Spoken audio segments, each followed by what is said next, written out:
Hello friends, मैं हूं पत्रकार अशोक कुमार वर्मा। और जैसा कि आप देख रहे हैं, डायरेक्टर हैं हमारे, आज उनके साथ में मेरा नाम है अशोक कपूर। जी, थैंक यू एवरीबॉडी। और ऑडियंस को आज हम बताएंगे कि कैसे फिल्में बनती हैं अभी के जनरेशन में और कैसे फिल्में बनती थी 90s के दौर में। तो आज पूरी तरीके से हम लोगों को अशोक कपूर जी बताएंगे कि पहले फिल्में कैसे बनती थी और आज कैसे बनती हैं।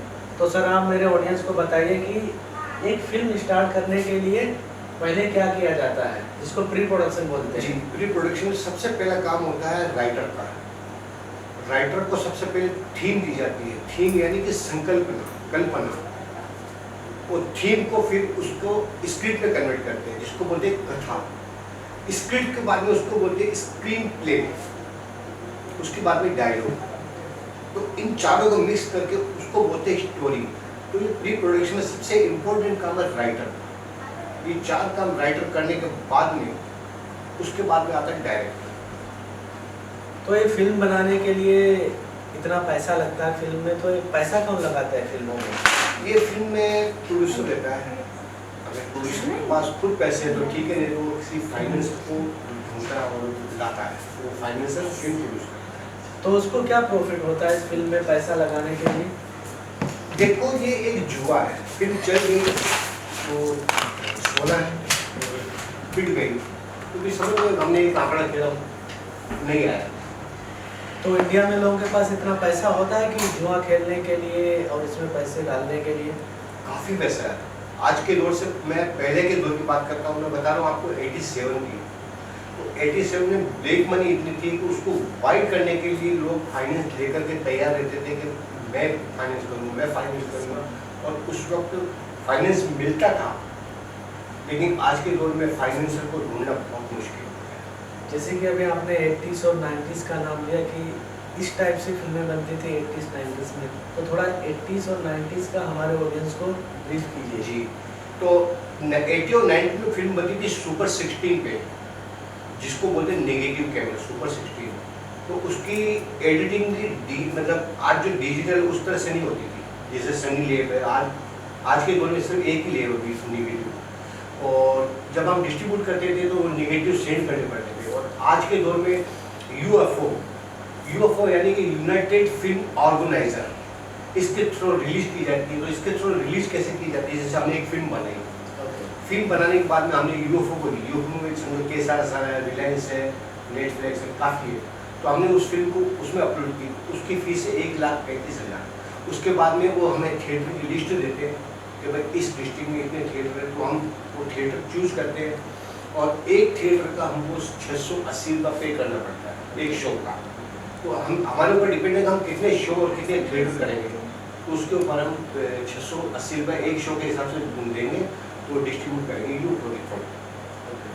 अच्छा, जैसे प्रोड्यूसर मिल गया और प्रोड्यूसर ओके हो गया कि हम इस फिल्म में पैसा लगाएंगे, इन्वेस्टमेंट करेंगे और फिल्म आप स्टार्ट कर देंगे, तो दूसरी सीढ़ी हमारी क्या होती फिल्म बनाने के लिए, फिल्म शूट करने के लिए? दूसरी सीढ़ी होती है कि अगर फाइनेंसर तैयार हो गया तो फिर सबसे पहले हम देखते हैं कि जो हमारी स्क्रिप्ट रेडी है, तो उस कैरेक्टर के हिसाब से हम कास्टिंग पे जोर देंगे। इसमें कास्टिंग हमारी कितनी स्ट्रॉन्ग रहेगी जिससे कि फिल्म में दमदार बने।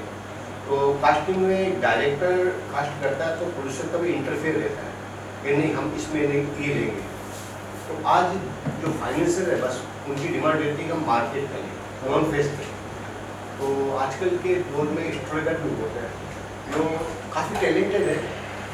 तो उन टैलेंटेड स्ट्रगल्स को मैं कहना चाहूँगा ऐसे प्रोडक्शन हाउस में स्ट्रगल करो जहाँ आपको एक प्लेटफॉर्म मिलने की चांस हो। क्योंकि आज की दुनिया में, आज के टाइम में फ्रॉड बहुत है कि ऑडिशन के नाम पे पैसे, कास्टिंग के नाम पे पैसे, पोर्टफोलियो के नाम पे पैसे। तो इन सब से दूर रह करके आप अच्छे प्रोडक्शन हाउस में जाओ, वहाँ जरूर आपको चांस मिलेगा। तो जो छोटे छोटे गांव से लड़के लड़कियां आते हैं वो यहाँ पे अपना ट्राई करते हैं अपनी फिल्म में, उनको जल्दी काम नहीं मिलता है। और जो स्टार किड्स होते हैं, स्टार ब्लड होता है, उनको बहुत जल्दी काम मिल जाता है। इसके लिए मेरे ऑडियंस को आप थोड़ा बताइए। आपने कहा वो बिल्कुल सही है, लेकिन मेरा मानना ये नहीं है। देख लो आज मनोज वाजपेयी है और ऐसे कई स्टार हैं जो बड़े बाप के बेटे नहीं, स्टार के बेटे नहीं है, लेकिन वो अपने दम पे आए। और आज की जो न्यू स्ट्रगल्स है, मैं उनसे कहूँगा कि आप भी बहुत टैलेंटेड हो और आप अच्छे प्रोडक्शनर्स में जाओ, थोड़ा स्ट्रगल करो, चांस जरूर मिलेगा। ये जरूरी नहीं कि स्टार डस्ट को ही इन्वाइट किया जाए। जैसे कि अभी आपने बोला कि मनोज बाजपेयी, नवाजुद्दीन सिद्दीकी, बहुत सारे नाम हैं जी। जो लिस्ट में उन लोगों ने बहुत लंबा एक पीरियड, कई सालों की मेहनत की, 15-20 साल या 15 साल, तब जाके वो आज स्टार बने हैं, नाम कमाए। लेकिन बाकी जो स्टार किड्स हैं, वरुण धवन है, आमिर खान के बेटे हैं, सैफ अली खान के बेटे दिखते हैं, वो बहुत जल्दी हीरो बन गए। तो ये क्या चीज़ है? गरीबों को बहुत ज़्यादा मेहनत करनी पड़े, स्टार किड्स बहुत जल्दी प्लेटफॉर्म मिल जाता है, ऐसा क्यों?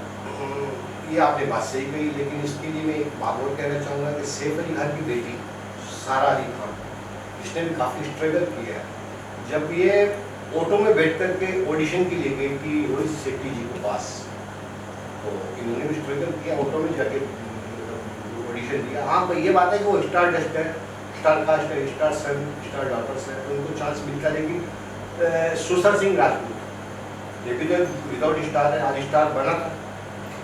तो कुछ प्रोडक्शन हाउस ऐसे हैं जो फाइनेंसर इसीलिए ढूंढते हैं हमें हमारे बच्चों को आगे लाना, और कुछ प्रोडक्शन हाउस ऐसे हैं जो अच्छे जो कैरेक्टर हैं, अच्छे आर्टिस्ट हैं, उनको ब्रेक देते हैं। लेकिन मैंने ये भी सुना है, ऑडियंस बोलती है इस इंडस्ट्री में लड़के लड़कियाँ कि करण जौहर सिर्फ स्टार किड्स को ही काम देता है, वेल एजुकेटेड और वेल फैमिली से जो बिलोंग करते हैं उनको भी काम देता है। क्या ये बात मेरी सच है? करण जौहर की ये बात तो सही है कि वो, उसका एक टीम वर्क है, उसने अपनी टीम बनाई हुई है, और अदर कास्ट बाहर के किसी भी कैरेक्टर को इन्वॉल्व नहीं करता है, क्योंकि एक्सपीरियंस उसको बहुत बुरे आए हैं। सेट पे नए आर्टिस्ट जब काम करते हैं तो उनको 2-3 दिन की शूट में ईगो आ जाता है, तो उससे काफ़ी मतलब परेशानियाँ झेली उसने। तो अब इसने एक टीम वर्क बना ली, उस टीम वर्क के थ्रू रेड चिली है। अब रेड चिली में क्या टीम वर्क है, आप कितना भी स्ट्रगल करते हो रेड चिली में एंटर नहीं कर सकते जब तक कि आप किसी गॉडफादर के थ्रू उसमें इन्वॉल्व नहीं होते। तो ये टीम वर्क होती है। करण जौहर ने एक बात बोली थी गोविंदा जी के लिए, जब गोविंदा जी स्टार थे, अभी जो जितने स्टार हैं कोई नहीं थे, पहले स्टार हुए थे, तो करण जौहर ने एक बात बोली थी गोविंदा जी के लिए कि जो एजुकेटेड नहीं है, अनपढ़ जाहिल लोग, उनको भी खड़ा भी नहीं करता, काम भी नहीं देता। तो गोविंदा जी ने कुछ ज़्यादा कुछ रेट नहीं किया था। तो आप क्या बोलना चाहते हैं इस चीज़ को? ये बात सही है, मैंने भी देखा था करण जौहर जी ने ये बात बोली थी, लेकिन मैं नाम नहीं लूँगा, लेकिन आज का जो एक स्टार है तो वो सिर्फ 9th पास है, इंग्लिश भी नहीं आती, तो आज स्टार कैसे बना? अरे अभी स्टार किड्स भी जो लड़के लड़कियाँ हैं, अभी नाम मैंने बताया, वो तो 12th भी पास नहीं है कई लोग, और वो स्टार के बेटे हैं ना, स्टार के इसमें बेटे। स्टार के और बेटे। करण जौहर ने ये भी बोला था गोविंदा जी के लिए कि मैं गोविंदा को कभी खड़ा भी नहीं करूँगा। ये उसका ईगो था, और गोविंदा जी ने बता भी दिया कि उसके ईगो को डाउन कैसे करना है, इसलिए उसने एक के बाद एक धवन जी के साथ विकेट ली, तब करण जौहर जी की आँख खुल गई। अच्छा, बहुत सारे लोग ये कहते हैं कि गोविंदा को नीचे लाने में एक टीम है, एक षड्यंत्र है, उसको थ्रू गोविंदा को नीचे लाया गया है। क्या ये बात सच है? देखो, षड्यंत्र हो भी सकता, लेकिन मैं बता रहा हूँ कि एक टाइम रहता है, तो एक टाइम के हिसाब से गोविंदा जी का जब टाइम आउट हुआ तो एक के बाद एक फिल्म फ्लॉप होती गई, और जब टाइम था तो एक के बाद एक हिट होती गई। षड्यंत्र है तो ये तो अभी पूरा फाइनल नहीं हो सकते, पर हो सकता है, शायद ऐसा होगा, क्योंकि एक अच्छा कैरेक्टर चमकता हुआ सूरज अगर डूबता है तो सबको बुरा लगता है, इस तरह हमें बुरा लगता गोविंदा जी। जब 80s-90s में एक प्रोड्यूसर थे प्रहलाद निहलानी जी, वो बहुत बड़े प्रोड्यूसर थे, अभी के 4 करण जौहर हो जाएंगे तब एक प्रहलाद निहलानी जी होंगे। तो अभी लास्ट में एक फिल्म आई थी, डुअल रोल था गोविंदा जी का, तो वो फिल्म नहीं रिलीज होने दी थी, कोई सिनेमा ही नहीं उनको मिल रहे थे, ऐसा क्यों हुआ था? अभी पॉलिटिक्स बहुत चल रही है। अगर अब इसके ऊपर मैं क्लियर करता हूँ, पहले सिंगल स्क्रीन बहुत थे, तो सिंगल स्क्रीन में जो न्यू कमर्स थे उनकी फिल्में काफ़ी रिलीज होती थी, और मल्टीप्लेक्स से सिंगल स्क्रीन वाले ज़्यादा बिजनेस करते थे, और गोविंदा जी की फिल्में वही रिलीज होती थी। जब मल्टीप्लेक्स टाइम आया था तो आपने कहा था पहला नीला नी, तो करण जौहर उनकी बराबर नहीं कर सकता, क्योंकि वो पहला नीलहानी जी, और उनकी फिल्म को एक मार्केटिंग स्ट्रोक दिया गया, इसलिए वो फिल्म शो मिले लेकिन कम मिले। दूसरों की तरह अभी जैसे एक फिल्म आई उनको 180 शो मिले, और गोविंदा जी की एक फिल्म को मैं नाम नहीं लूँगा उस फिल्म का 22 शो मिले, क्यों मिले? तो एक षड्यंत्र है। हाँ वही तो कह रहे हैं, षड्यंत्र होना था उनके लिए। बस यही बात है और कुछ नहीं। और दूसरी बात मैं ये बताना चाहूँगा कि पहले सुपर 16 पे शूट होती थी नेगेटिव पे, और एक नेगेटिव 2600 रुपये का आता था उस वक्त, और एक नेगेटिव में 22 मिनट का फुटेज शूट होता था। तो 22 मिनट के फुटेज में हम ज़्यादा से ज़्यादा आधा सीन या एक सीन मुश्किल से शूट करते थे। आज का ज़माना डिजिटल है, तो डिजिटल में क्या काफ़ी लो बजट वाले उनको फ़ायदा हो गया। जैसे अभी मार्क 4 है, LX-EM है, और सोनी का भी 7D3 आया, ये अच्छी कैमरे, इसके ऊपर फिल्म बन रही है और बन भी रही है और रिलीज भी हुई है। तो इसमें क्या है, पहले जो नेगेटिव आते थे तो डोर टू डोर हमें नेगेटिव भेजने पड़ते थे, और आज कैसे होता है जो 4K में शूट करके हमें UFO को देना पड़ता है, यूनाइटेड फिल्म ऑर्गेनाइजर। तो वहाँ वो हमसे डिमांड करता है कि 4K की रेजोल्यूशन चाहिए, और जबकि USA से जब UFO से जब डिस्ट्रीब्यूट करते हैं थिएटर में तो वहाँ से 2K होके जाता है। अब जैसे मैं आपको एक बात बता, ये एक UFO ट्रांसलेशन है, हमने ये 4K ट्रांसलेशन का एक दे दिया हमने हार्ड डिस्क, और फिर यहाँ से ये गया, तो ये हमारा 4K यहाँ पे है। अब यहाँ से हमने UFO वाले ने डिस्ट्रीब्यूट किया थिएटर में, तो 4K से यहाँ पे 2K जाते जाते जाते यहाँ पे इतना स्क्रीन बड़ा होता है, 2K हो जाता है, फिर वो फिर 2K से रिलीज होती है। वो जो आप एलेक्सा पे करो, सुपर 16 पे करो, या एरी पे करो, किसी पे भी करो, चाहे 4K पे करो जो लो बजट वाले, तो रिजल्ट वही आएगा। सिर्फ इतना है कि जो बड़े प्रोडक्शन वाले हैं वो बड़े कैमरे यूज़ करते हैं, एडी एलेक्सा, उसमें क्या होता है कलर टोन प्रॉपर मिलता है, और जब हम लो बजट वाले करते हैं तो वहाँ में DI करना काफ़ी ज़रूरी होता है। तो ये बात है। तो क्या हम अगर लो बजट में फिल्म बनाने लायक 4-5 तो वो फिल्में हमारे थिएटर में रिलीज हो सकती है? बिल्कुल होगी और हुई है। अभी आपको मैं बता रहा हूँ कि महाराष्ट्र के सुपरस्टार श्री मकरन अनासपुरे जी की एक फिल्म आई थी दस्ता, सुपर डुपर हिट, वो मार्क 4 पे बनी। और दूसरी फिल्म आई थी शेरा, उसके कुछ फुटेज मार्क 4 पे हुए थे। और एक फिल्म आई थी सलमान खान जी की, उसके ऊपर एक गाने के ऊपर 16 कैमरे लगे थे, फाइटिंग मार्क 4 अच्छा कैमरा है, अच्छा रीजन है, लो बजट वालों के लिए बहुत ही अच्छा है, और UFO से रिलीज होती है, फिल्म हुई है, और मराठी की सुपर हिट फिल्म हुई। बट एग्जीक्यूटिव और डिस्ट्रीब्यूटर इतना कैमरे पे फोकस करते हैं कि कौन से कैमरे से आपने शूट किया है। ये आपने बहुत सही बोला कि डिस्ट्रीब्यूटर सबसे पहले यही सोचता है कि आपने किस कैमरे पे शूट किया है, लेकिन आज एडिटिंग के ऐसे सॉफ्टवेयर आ गए हैं कि आप किसी भी कैमरे पे शूट करो, अगर उस सॉफ्टवेयर पे आपने एडिट की फिल्म तो डिस्ट्रीब्यूटर को पहचानना मुश्किल हो जाएगा कि ये किस सॉफ्टवेयर पे फिल्म एडिट हुई है। तो लो बजट वालों को कोई इशू नहीं आता, रिलीज हो जाती है। और सेकेंडली आज के दौर में डिस्ट्रीब्यूटर गायब हो गए। आज अगर आपको फिल्म रिलीज करनी है तो फिल्म मेकिंग से, आप समझो फिल्म मेकिंग का खर्चा आया हमारा 30 लाख, तो 60 लाख रुपए आपको प्रमोशन और रिलीज के लिए खर्चा करना है, क्योंकि आज के डिस्ट्रीब्यूटर नहीं है। और हमें अगर कोई फाइनेंसर मिलता है तो हमारी फिल्म का बजट है 30 लाख, तो उनको 90 लाख बोलो, क्योंकि 60 लाख रुपये प्रमोशन का। अगर एक फिल्म आई थी मराठी अगल बम, तो उस लड़की ने फिल्म फाइनेंस की थी, तो उसने 8 करोड़ का बजट लगाया था, उसने 1.5 करोड़ में फिल्म शूट हुई थी, मेकिंग हुई थी, वो 6.5 करोड़ उसने प्रमोशन पे खर्च किया। तो अब आप बताओ कि 6.5 करोड़ जो प्रमोशन पे खर्च करता है, तो उसने फिल्म कितना सेल हुआ, उसने 20 करोड़ का बिजनेस किया। तो डिपेंड है प्रमोशन पे। आज हमें फिल्म मेकिंग से ज़्यादा प्रमोशन पे ज़्यादा खर्च करना चाहिए। तो हमारी ऑडियंस एक और बात जानना चाहती है, जो छोटे गांव छोटे शहरों से लड़के लड़कियां आते हैं, उनको कैसे काम मिलेगा और कैसे वो आगे इस लाइन में जल्दी बढ़े? देखो आजकल सोशल मीडिया पे काफ़ी फेक पोस्ट आती रहती है ऑडिशन के लिए, उनसे बचे और अच्छे अच्छे प्रोडक्शन हाउस वहाँ जाके ट्राई करें।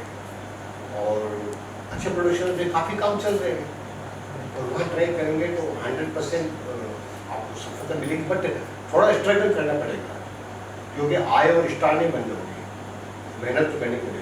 लेकिन वो लोग एक्टिंग सीख के नहीं आते, बाकी जो लड़के होते हैं रिच फैमिली से होते हैं, लंदन, अमेरिका, यूएस, दुबई और अच्छे अच्छे एक्टिंग इंस्टीट्यूट से पास आउट होते हैं, तो वो लड़के कैसे इस लाइन में सफ़र कर पाएंगे? बहुत ही अच्छा सवाल किया, बहुत ही अच्छा।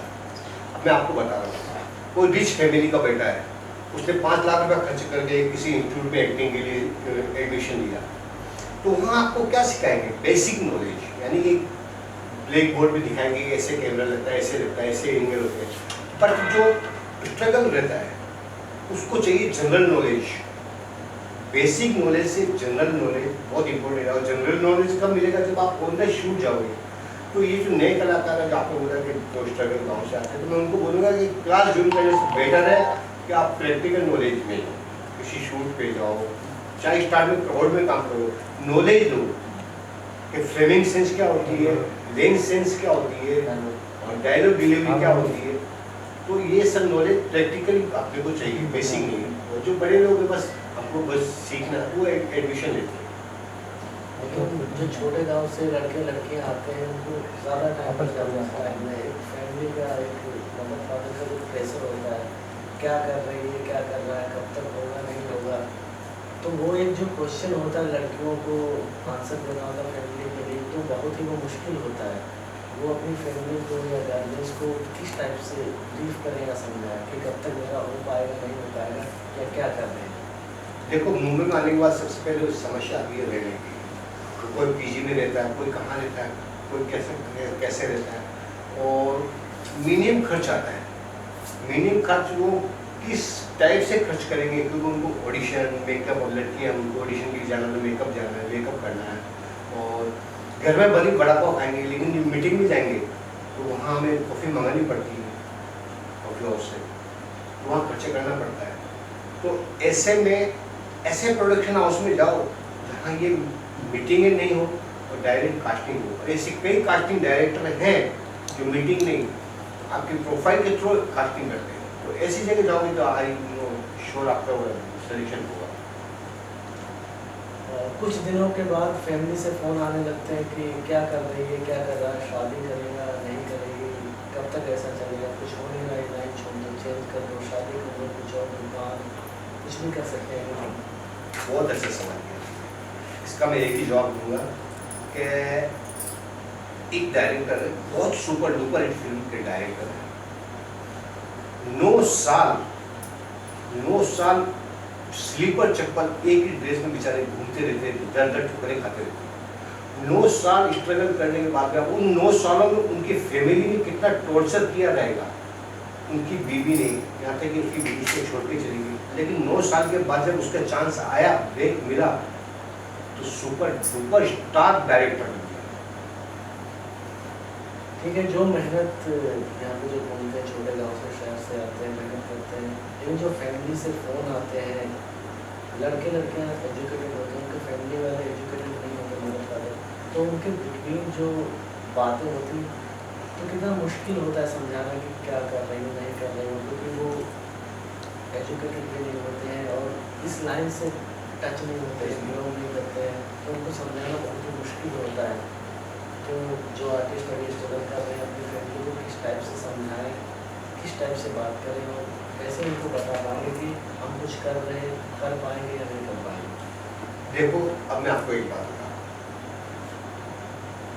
90s के दौर में सिर्फ स्ट्रगल था डोर टू डोर, और आज की जो एक गरीब घर से आते हैं, गाँव से आते हैं, तो इनके लिए आज ऑप्शन बहुत है, live shows, short film, web series, song, album, films, movies, कई तरह के ऑप्शन हैं, सीरियल्स। तो इसमें स्ट्रगल करते हैं, लेकिन जब उनकी फैमिली का जब आता है कि क्या कर रहे हैं क्या नहीं, तो मतलब बताते हैं, उनको कन्विंस करते हैं कि हम कर रहे हैं, सक्सेस होंगे। और जब सक्सेस हो जाते हैं तो उनकी फैमिली काफ़ी हैप्पीनेस हो जाती है, हमारे बच्चे गए और कुछ करके दिखा। और ऐसे एग्जाम्पल हैं इस इंडस्ट्री में। अब जैसे आर्ची, मराठी की पहली फिल्म जिसने 140 करोड़ का बिजनेस किया, कभी उन्होंने छोटे से गांव की बच्ची बस सपना लेके एक फिल्म हीरोइन बनी और आज सुपर डुपर हिट हो। तो ऐसे ही बस ब्रेक का इंतजार रहता नहीं कलाकारों को। ठीक है, ये बात तो ऑडियंस को समझ में आई कि जो स्टार बन गया उसने बहुत अर्निंग कर ली, घर बंगला सारी चीज़ें उसने बना ली, और जो कुछ नहीं बन पाया उसके लिए क्या है लाइफ में, वो क्या करेगा, कैसे वो अपने आप को आगे ले जाएगा? अब मैं इसके ऊपर एक जवाब देता हूँ कि ये फिल्म इंडस्ट्रीज कोई भी हो, स्ट्रगल, नया आर्टिस्ट हो, एक्ट्रेस हो, डायरेक्टर हो, प्रोड्यूसर हो, राइटर हो, म्यूजिक डायरेक्टर हो, कंपोजर हो या सिंगर हो, सबको 3 चांस देती है। उन 3 चांस में अगर आप संभल गए तो हिट हो, और डगमगा गए तो पूरी जिंदगी कुछ नहीं कर पाओगे। तो जब ये 3 चांस आते हैं तो यूँ समझ लो कि हमें उसके सोने को हमें संधि करना है, उस सोने को मिले हुए सुनहरे को चांस मेरे को बदलना है हमारी लाइफ को। ये इंडस्ट्रीज 3 चांस जरूर देती है, सबको देती है और आपको भी देती है, पर डगमगाना नहीं चाहिए इंसान। जो डगमगा गया वो हार गया। जैसे कि गांव में अब इंडिया बहुत ज़्यादा डिजिटल हो गई है, तो कितना भी डिजिटल हो गया, गांव में आज भी लोग फ्री रहते हैं, लोगों को चढ़ाने के लिए, मजाक करने के लिए। सपोज कोई 10-15 साल में स्टार नहीं बना या कुछ काम नहीं मिला, उसको मजबूरन गांव में वापस जाना पड़ा, तो वो कैसे फेस करेगा लोगों को, फैमिली को, रिलेटिव्स को, फ्रेंड्स को? क्या वो बोलेगा कि मैं नहीं बन पाया? किस टाइप से वो बात करेगा, या मुंह छुपा के अपने घर में बैठ जाएगा? मुंह छुपा के तो नहीं बैठेगा, पर सबसे बड़ी बात तो ये है कि जब अनसक्सेस होता है तो घर जाता है, फिर इन मुंबई की गलियों में बस जाता है, यहाँ तो कोई जॉब कर लेता है। ऐसे भी कई एग्जाम्पल हैं जो एक टाइम के बेस्ट डायरेक्टर जिन्होंने एक आध फिल्म डायरेक्शन की, उसके बाद में उनको प्लेटफॉर्म मिला, वो कहीं वॉचमैन का काम करते हैं, कहीं होटल में काम कर रहे हैं। ऐसे भी है, और कई घर भी जाते हैं, कभी हम थक हार के आ गए, अब हम अपनी फैमिली में सेटल हो जाएंगे। जो फैमिली में थका की फैमिली में गए तो सेटल हो गए, नहीं तो यहाँ पे भी आज मुंबई में कई एग्जाम्पल है जो आज सेट रहे हैं। तो जैसे कि कोई कुछ नहीं बन पाया और गांव भी नहीं जा पा रहा, अपने शहर भी नहीं जा पा रहा, और फैमिली से बात करता है या नहीं करता है, तो वो जो एक रिलेशन होता है फैमिली के बीच और उसके बीच, वो कितना पेनफुल होता है कि वो उनको नहीं देख सकता। कैसे जाए, किस टाइप से अपनी फैमिली से मिले? दर्द काफ़ी होता है, इस बात का दर्द काफ़ी होता है कि मुझे 3 चांस मिले थे, लेकिन उस 3 चांस को मैंने बर्बाद कर दिया, और अब मेरी ज़िंदगी बर्बाद हो गई है। न मैं घर का रहा न घाट का, और घर भी नहीं जा सकता और किसी को मुँह नहीं दिखा सकता, क्योंकि जब मैं स्ट्रगल करता था उस वक्त मेरी कंडीशन काफ़ी ठीक थी, और आज मैं जब हार गया हूँ तो किसी को मुँह दिखाने के लायक नहीं, कोई तो घर जाता भी नहीं है, बस यहीं मुंबई में पड़ा रहता है, और जो कुछ हार जाते हैं तो वहाँ जाके बस अपना जो पहले था काम धंधा करते हैं, फैमिली में सेटल हो जाते हैं। तो क्या बोलना चाहते हैं आप? इतनी प्रॉब्लम्स हैं, फिर भी लोगों को यूपी बिहार से, दिल्ली से कितनी हज़ारों की भीड़ आती है हर दिन, तो न्यू जनरेशन को क्या करना चाहिए? फिल्म लाइन को चूज़ करना चाहिए या अदर कोई लाइन चूज़ करना चाहिए? आज मुंबई के अंदर CST, मुंबई सेंट्रल, दादर, कुर्ला और कल्याण, ये 5 टॉप के स्टेशन। तो इन 5 टॉप स्टेशनों पे आप जाओगे तो जितनी भी ट्रेन्स आती है बाहर से, यानी कि यूपी बिहार से नहीं, ऑल इंडिया से, तो आने वाले स्ट्रगल एक्ट्रेस और एक्टर की संख्या 2000 है, और थक हार के वापस जाने वालों की संख्या 700, यानी कि 1300 लोग स्ट्रगल करने मुंबई में डेली आते हैं। कोई महीना 2 महीना करता है, 5 महीना करता है, समझता है कि 2 चांस चले जाते हैं और गए भी है थका के।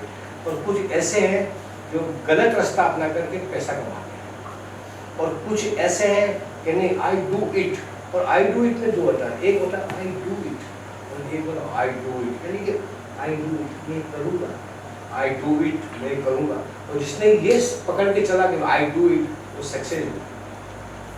तो ऐसे भी हैं कि भाई आने वाले कलाकार स्ट्रगल करेंगे, उनको सक्सेस जरूर मिलेगा, थक हार के वापस घर पे जाने की जरूरत नहीं है ऐसा। और कई तो मतलब गलत रास्ता अपना लेते हैं, और उनसे मैं यही कहना चाहूँगा, गलत रास्ता अपने से अच्छा है कि अच्छे प्रोडक्शन हाउस में आप स्ट्रगल करो, चांस जरूर मिलेगा।